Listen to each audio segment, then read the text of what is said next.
You're listening to the Culture Junkie podcast, where we go beyond the surface of pop culture. I'm Keith. And I'm Xandra. Together, we dive into the craft, process, and passion that drive today's creators.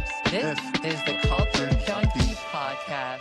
Life moves fast and your insurance should too. With on-the-fly insurance, you can compare rates, customize your coverage, and get a quote in minutes. It's 100% online, 100% secure, and 100% Canadian. So whether you're on the go or planning ahead, protect what matters most with ease. Head to ontheflyinsurance.com and get protection made easy. Built for life on the fly. Links in the bio or in the show notes below.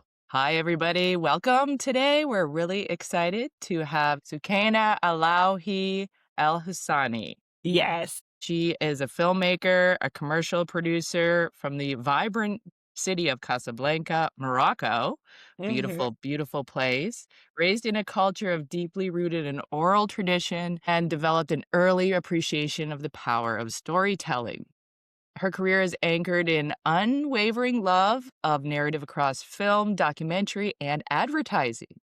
She began her professional career at Vice Media as a production coordinator, helping high-profile campaigns like Coca-Cola, Logitech, Chevrolet, among just a few. And now, today, you're in the out-of-home 2D animation and CG production at Versus Creative Studio in New York City, where you partner with leading brands, media giants, Eli Lilly, MSG, Verizon, Paramount, Netflix, just to name a few. But beyond your commercial work, emerging voice in independent cinema, a writer, director, producer, reframing the portrayal of women, Muslims, and Afro-Arab characters on screen. Mission is bringing authenticity, nuance, and emotional truth to the stories, championing perspectives too often overlooked in mainstream media. I'm excited to have you here today to talk about all of this. I'm really excited to hear about your perspective because you work across such a breadth of the various media landscapes and industries. And tell me more about your perspective across those industries. I mean, I think it depends on what perspective we're really honing in on here. I mean, essentially, I think if it comes to how do we center different narratives and being like doing that responsibly, I think maybe this is just the optimist in me, but like I do know that in the rooms that I'm in, when we discuss things, we do want to center the right people to tell the right stories, which to me means that we are moving towards a better future in terms of how we're telling people stories and the authenticity behind that and the authentic way in which we tell the stories. So what would you like to see more? More of that everywhere. I mean, I'm in my own echo chamber here, right? So like I this is just what's around me and the world is bigger than that. And you can tell just in the content that's being created across film, TV, and even like branding and commercials that conversation still kind of needs to bleed in other spaces more and more. And it can't just be the trend. It has to be this like fundamental systemic change, which I think we're still working on. Very much so. I fully agree. And I think it's valuable to have, which is the point of filmmaking, the point of storytelling, to have different narratives told, different perspectives held. Because how else do we learn from a different point of view, a different perspective? So I think it's very valuable. I've definitely, myself as a filmmaker, been in the rooms where we're pitching something and been just straight up told, no, that has no viability. There's no audience for that. And then we'll literally have 6 months later, something will come out with the same exact portrayal of what we were doing. It doesn't have good ROI in there, doesn't necessarily really have an argument because there are so many people out in the world who would like to see their stories up on screen. Well, I feel like it's the nature of this is why I said it's important for us to understand that these things shouldn't just be the trends, right? It Mhm. shouldn't be the trending words and keywords that are highlighted here. And it's been proven time and time again that even with the indie film industry, that trend doesn't really matter if you tell a story in a powerful and impactful way and you have people who have who are able to support you in telling that authentic story and it resonates with a bunch of people, it succeeds. I mean, we saw that with Sorry Baby, right? Which Mhm. was the film by, I think, Eva Victor. And she told this like authentic story. And to me, that was one of the best films of the year this year. It was so impactful. And it wasn't like just like, it wasn't like a new retelling of an experience, but it was an experience that was told in such an intimate, honest, and authentic way. So I Mhm. think people are constantly trying to either look for this like what's trending and let's reflect that back out to audiences, but audiences also want to be told what they need to care about too. And so it's like, well, let me tell you a story that you should care about. And I Yeah. think Eva Victor did a great job of that, where it's like, we're in this modern world and we're living in this all this modernity and all this change, and we're saying that this is the 21st century, and we have all of this agency that we're all trying to exercise, but at the end of the day we're still limited by the unfortunate like systemic bullshit that we're still not reaping the rewards of. So like change can look good on paper, but in action it's not really there yet. And I think this is why the beginning I was saying that like I'm super lucky because I lucked out that I found myself in an environment at my current job, but also being in the environment that I've built for myself in the indie film game, but like at Versus Creative Studios here, like I feel empowered by my bosses. I feel empowered by my mentors, and they're constantly trying to ask me the questions that they come from a place of curiosity, and so they ask me the questions. There's no title too high that like keeps them away from just asking me the question that they don't about an experience that they don't understand and how to execute things responsibly. And I think that being able to check that ego and being able to have that kind of self-awareness and self-reflection to know that these are experiences that are outside of my breadth of knowledge. So I have to go seek this information out. That is what causes change. Change becomes more active than passive. It's funny that you even have to say that because to me that's a redundancy because change is supposed to be active, but we've seen throughout history that you can talk about change all you want, but until you do something, nothing really is going to. Mhm. Yeah, yeah, I was just listening to a quote yesterday about how there's physical change, but before the physical change, the mental perspective Mm. happens. So, Yeah. I think that's part of great storytelling and connecting to a piece of art, which filmmaking is. Mhm. Seeing that change of perspective and change of not only systemically, but within each person's experience, because Yes. otherwise they wouldn't have come to that realization or relationship Yeah. without that story. But I wanted to before we get too deep into it, I wanted to talk about like how you got in the industry and your history a little bit before. So could you tell me what inspired you to even get into filmmaking in the first place?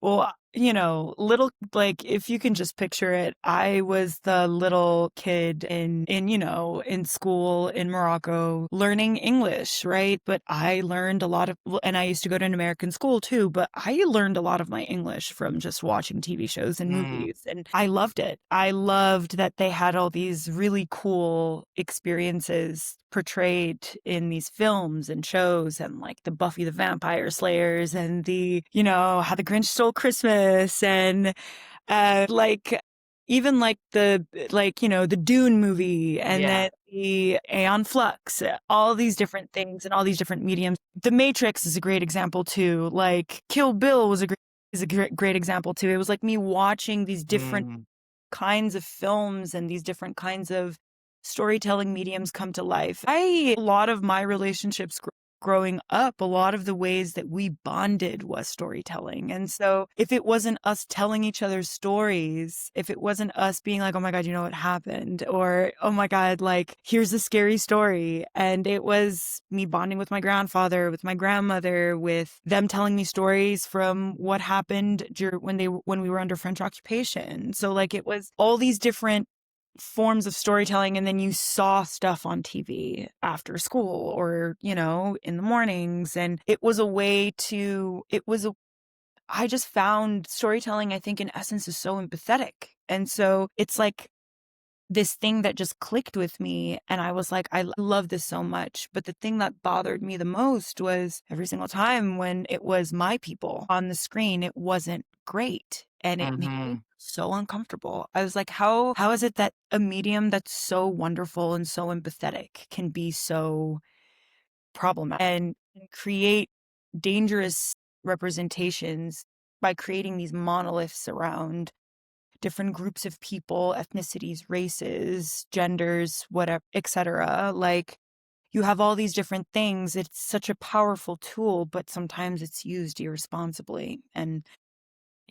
to quote Spider-Man here, with great power comes great responsibility. So Yeah. I do think that like people were doing the best that they could with the information that they had, with the systemic ignorance that they were kind of like entrenched in. So Mhm. being able to give even those people a little bit of grace, because at the end, when they were called out for it and called out for it hard, there was change that happened. It's just it has to be sustained change. And so I wanted to be part of that sustained change. I went to Fordham and I studied communications and media studies with a concentration in TV and film. And then I did NYU, and it was like, amazing. And then I eventually went to Vice, which was commercial and branding. And while I was in college and in grad school, I was making films with my friends. And it Mhm. was really fun and really cool that we were putting together these like because like a film isn't just, it can be point and shoot, but to us it was more about the intention behind the details, right? The script, the production design, the acting, the yada yada yada yada, and the complexity of all that. We enjoyed it. We enjoyed that we were telling multiple stories to tell one story. Yeah. It was Yeah. the collaborative effort, and we loved it. And I think commercial is a little bit like that, with the added layer of, there's a little bit more of like a capitalistic, Yeah. well, we have a point here. We're trying to get a point across, but nonetheless, you learn a lot from making commercials. How do Yeah. you tell a story in 6 seconds? How do you tell a story in 15 seconds? And succinctly, and with all the messaging that you want there to, so I think it's something to keep in mind. There is something about like commercial creation and advertising that actually is valuable to the way that we understand stories and narratives. And that's when was a production coordinator at Vice. And I was so lucky to have the privilege to be a part of so many big projects as a production coordinator, which was really fun. And I worked with great people there. And I produced like a few films from like some people that I met there, right? So there was Chandler Clark, who our film Berserk is currently making the festival rounds right now and is doing pretty well. And then when I eventually came to Versus, Mhm. I had a friend reach out being like, hey, we're looking for a producer for To Fade Away. And, you make all these films, and we saw your like previous films on your website and stuff. And we had mutual friends. And then I got to help make To Fade Away, which is doing really well in festivals right now too. And eventually I left Vice and I came to Versus Creative Studios, which is amazing. And one of the biggest things for me was I need a mentor. How do I get a mentor? And funny enough, this year made the realization that I'm actually, because of how ambitious I am and because of I'm a little bit of an overachiever, it is difficult to mentor someone like me. And Mhm. I made the realization this year being like, oh my God, like I'm out here just looking for mentors, but like I'm hard to mentor. And then I looked around and I realized, no, I'm actually surrounded by mentors, which Mm, is really great because you have you know, Rob Myers, who's the managing director at Versus, who is like my mentor for everything, right? And then there's Mark Fusco, and then there's Tom Colabraro, and then there's Stephen Lambiese, who's also a friend. They're all like friend mentors, which is great. And then you have your Catherine Henderson, who's more like your logistics queen. And I learned so much from her. And it's just this like village thing that just kept forming around me, which was really cool. And I tell them about my films and we tell each other about our films because they're filmmakers too. And it's really cool that like we get to come to the day job and then do our day jobs making cool commercials and stories. But then we still talk about, oh, I'm making this film. Oh, I'm writing the script. And it's really cool that like we have these like different streams of like connection and that's storytelling to you, right? Like it's like storytelling in the commercial realm and storytelling in the film realm and we converge in different ways and we exchange scripts and we read each other's scripts and we give each other advice and we see each other's cuts and we hold each other accountable. Hey, where's that cut? And it's really, really sweet. So it's like forming that community. And I think I just keep feeling more and more empowered to make mm. things and to make films, which is great. Yeah, it's a part of collaboration, being able to because I don't think film is at all like you alone within a bubble, shouting out to the world. It's such a collaboration. You need so many people to Yeah. be cogs in the wheel of the story that is being told. And I have to say, I'm very biased because I also work in advertising too Yeah. and have a filmmaker background. I find the the ability to tell a story, basically communication, that's what advertising is, Yeah. and fit all of those elements in there into a very small amount of time. That's its own skill set in and of itself. And I agree. I feel like I saw a picture of someone petting a dog and terrible picture. It's all blurry, all crazy, but everybody resonated with it because they could see the goofiness, the love, and the story behind the picture. So, I thinking about you talking about learning English, it's that non-language part of storytelling that comes into visual telling, like filmmaking, where you tell the story through the shot. You tell the story. Did It's you not feel about it's not about the perfection of the story. It's about the empathy. Mhm. What are you trying to convey? The point wasn't to take the beautiful photo. The point was to capture the moment. Yeah. And moments are flawed. And you never capture the right photo the first time. It's very rare when you do. So even that is sending the message, right? So I think that's important, like leaning into those imperfections. And that's filmmaking, Yeah. right? Filmmaking tells you to lean into that because it's like, no, this is human. Yeah. This is authenticity. This is what people want to see. And It's the that, connection, yeah. yes, exactly. Yeah. So, I saw you, this year got honored with the Top Woman in Media, an award of Creative Catalyst, by Synopsis. Thank you. Yeah, that's amazing. What are you doing next? What's your plan? You're so you said as you said, I'm ambitious. I can't, find a mentor, and then realizing the I have a mentors are bunch of all them. around you. But no, that's great. It's great to be ambitious, and it's great to find footing, and it's absolutely wonderful to find that community around you that does reflect back to you your vision and also their vision as well. Well, I mean, for me, it's always about staying curious. I kind of want to start, I'm like currently writing a few scripts, but I kind of want to start getting back, kind of like stepping away a little bit from the producer's chair and stepping into the director's chair a little bit more.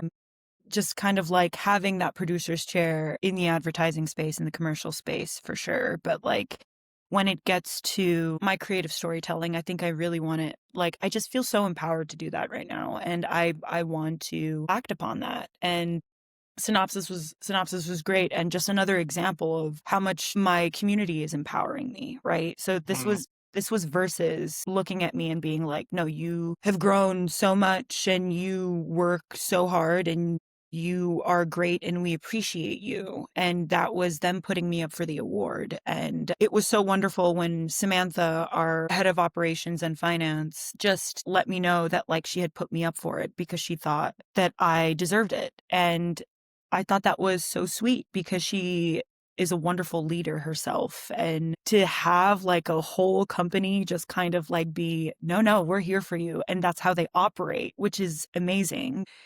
It really feels like when you work here, it really feels like they want to set you up and they want mm, to, and that only makes you better as someone who works for them. And it's really nice that like they were all so in lockstep about this. And it was such a lovely surprise to actually find out that I had won. Um, which was wonderful. I was like, oh, okay. Okay, cool. Yeah. It was really sweet. And we went to the evening with my director of creative operations as well as senior post producer Catherine and Stephen. And it was a lovely evening. We had a blast and I got my award. It was really fun.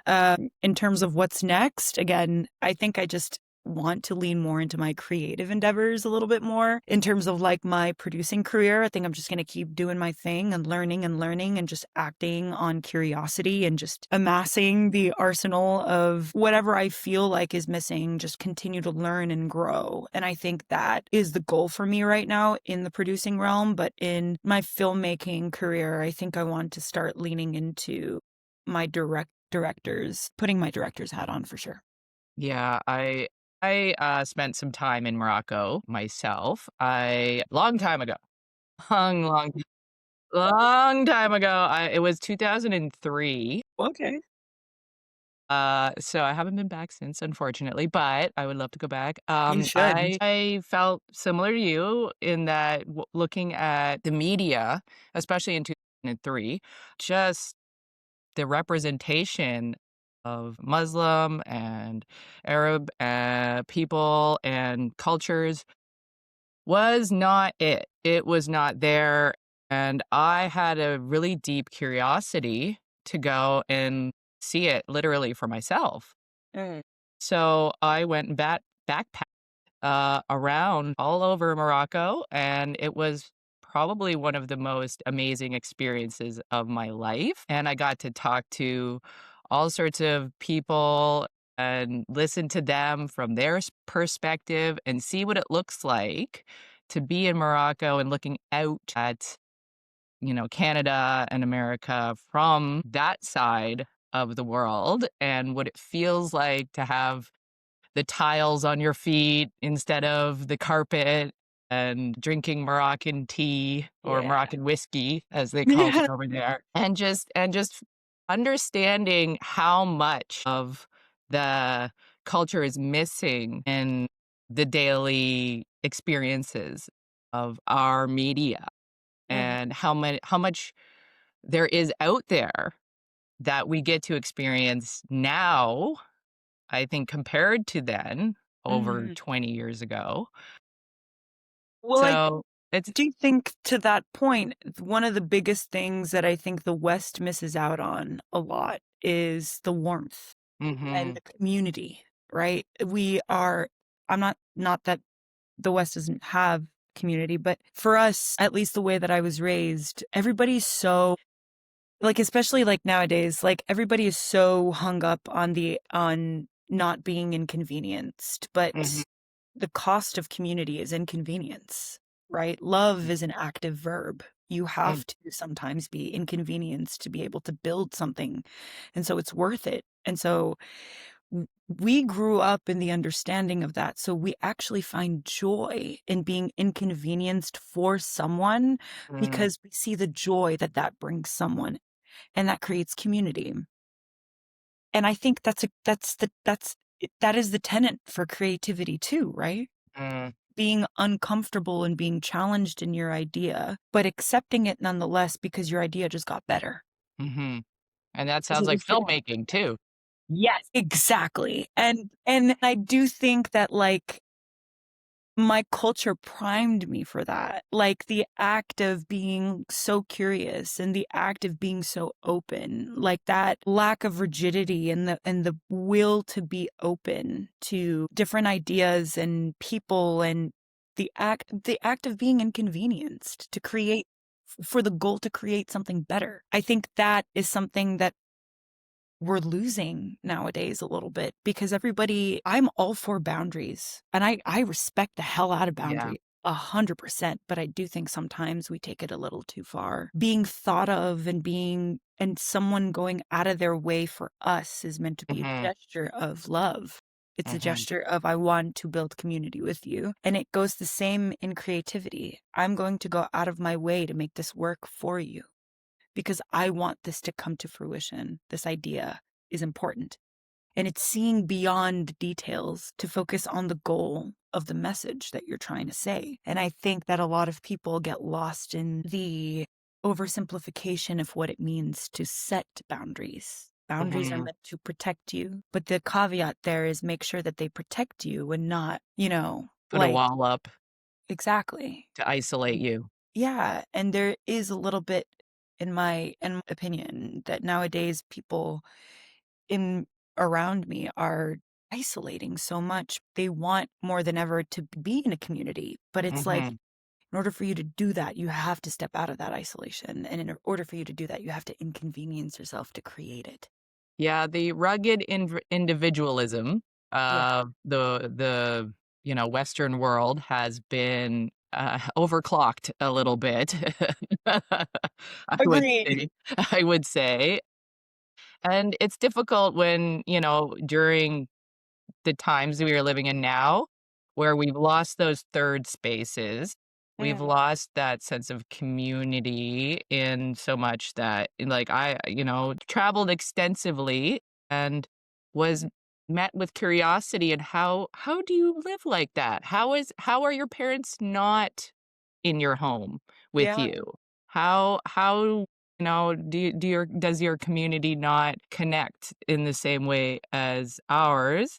And how do you survive in such a way? And I think, with everything that's going on right now, I think that's very much coming to the forefront yeah, where perhaps traditional Western support systems yeah. are failing around us. So we must look around for different communities and smaller communities and more tight-knit communities of our family and friends, and I think that that's really coming up for it. This is something that's necessary Mhm. right now with everything that's going on, and I mean, I don't know how that's going to change our society or our storytelling or For our sure. films. But we have to take it there's no guarantees with this, and I think Mhm, this is we're all striving for a sense of control that we cannot, like, it's not possible. mhm, Part of this is just experiencing life the way that it needs to be experienced and understanding how to get from just, "Let's keep moving. Let's see yeah, what this is." This is the exploration, the curiosity. It's one of the reasons why I love working here at Versus too. It's that, like, because of that curiosity, that insatiable curiosity that we all collectively have and we keep checking each other, we're flourishing as a studio, and it's great. Our work is getting better, and not that it wasn't good before, but, like, yeah, we're pushing the boundaries. We do not say no. A challenge is an opportunity for us. How do yeah, we figure this out? And that is how you build community, right? It's like, all right, let's lockstep in here and let's figure it out all together. yeah, Producers don't just wear the logistics hat. Producers wear the creative hat too. We mhm, challenge creative directors and then they challenge us too. And it's not like a personal challenge. It's like, no, wait, hold on. But what if we do this? Yeah, but if we do this, we do this. Right, and so it's these, like, beautiful, like, dialogues that we have with one another where we challenges just disappear because we're so good at just being like, "This new thing that just came that we've never really done before, but I guess we'll just try it and we'll figure out how to do it," and then we do it. yeah, And we do it well. Yeah. And it's not because we're just like, "Oh, we're running and gunning it." No, it's because we're hunkering down and we're figuring out how to do it.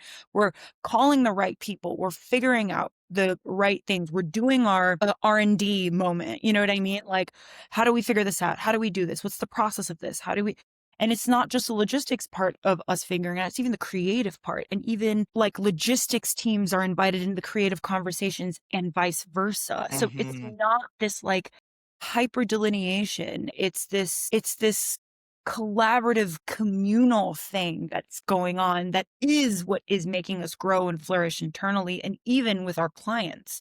We're building stronger we're building stronger communication with clients and stronger relationships with clients because of it. Mhm. Mhm. Yeah, that's amazing, and it speaks to, again, like, being able to show up for each other, Yes. and how filmmakers it's not filmmakers, advertising, creativity, and Yes. being whatever you are in the creative is showing up at And during a different like, maybe this is a situation you've never seen before. How do we reflect that? How do we ex- tell the story? How do we communicate that? with intention. Yeah, with in the best way possible, and it's amazing that you can come together as a team to do that.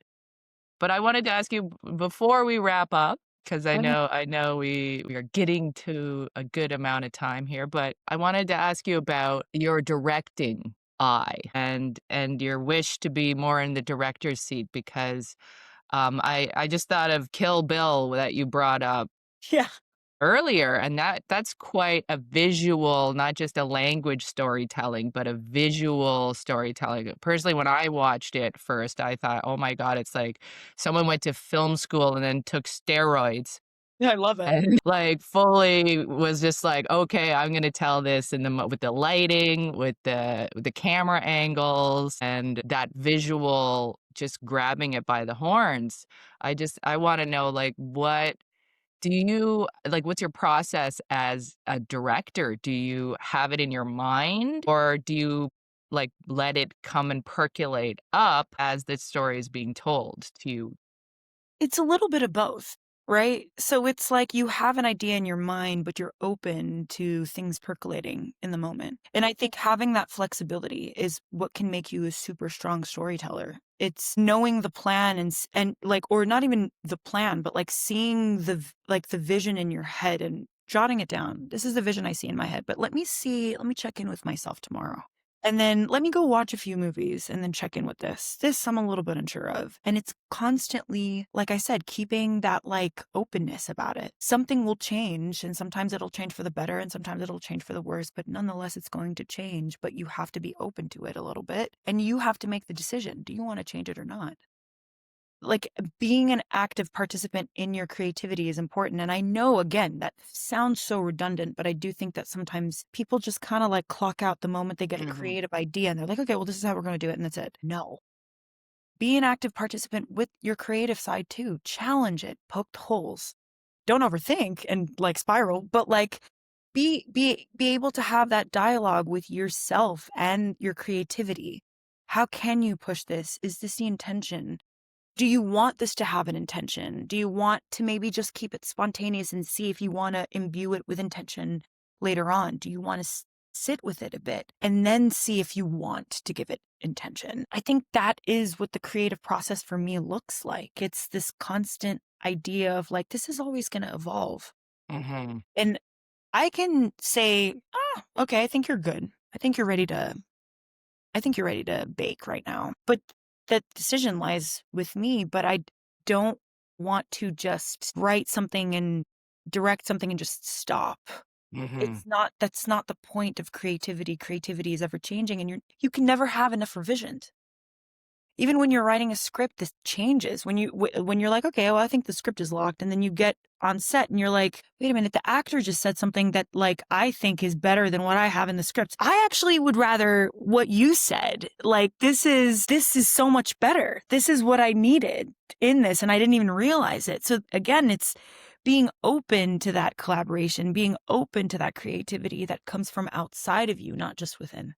Yeah, it's like, I was watching Outlander and big fan of the books, big fan of the Yeah. show, love them, and so, obviously, the show, had to step up because huge Mm. fan base, and they did a really good job. One of the things that I found was interesting was Tobias Menzies coming in to play Frank, and Tobias Menzies did it so well that they're like, "We have to give you more of a character and more lines and write you into the story," where he wasn't necessarily present Mm. in the books, and everybody who's read the books, as far as I know, was just like, "Well done, well played." We're happy to receive that extra layer of interpretation. Yes, and I think and that's what made the show so great too, is that they kept it to the essence of the books, but they weren't afraid to push the boundaries because they were like, "This actually works, and it creates a better foil for both of those characters and higher stakes, and this and that, and all these different things that I think elevated the story in And more very many empathy, ways." Yeah.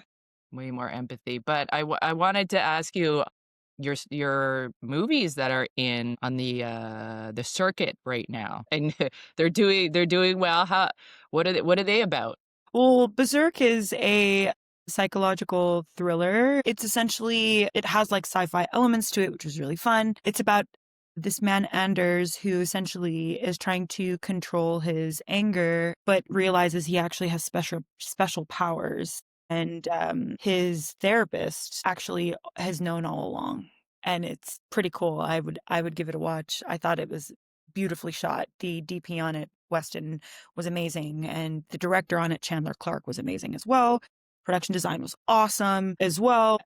And then To Fade Away, co-written by Chad Hamilton and Kamil Hamadeh, and also directed by Kamil Hamadeh. That I co-produced with Kinder Labat, and we had a blast on that one. That was about Lebanese inventor who created basically the technology that helps us harness solar power. And it was about that story was super important to me because it historically speaking, a lot of people, like Arab people who have Mm, actually changed the course of history, have been lost to yeah, whitewashed history. And so to me, solar power right now is a source of renewable energy, and it's important in a lot of different, like, the world is pushing for it, and it's a big thing. And how do we not know that it was because of this Lebanese inventor? He was the guy who came up with the technology. So it's like, instead of centering Arabness in villainy or hyper-victimization or invisibility, it's centering Arabness in visibility and important visibility.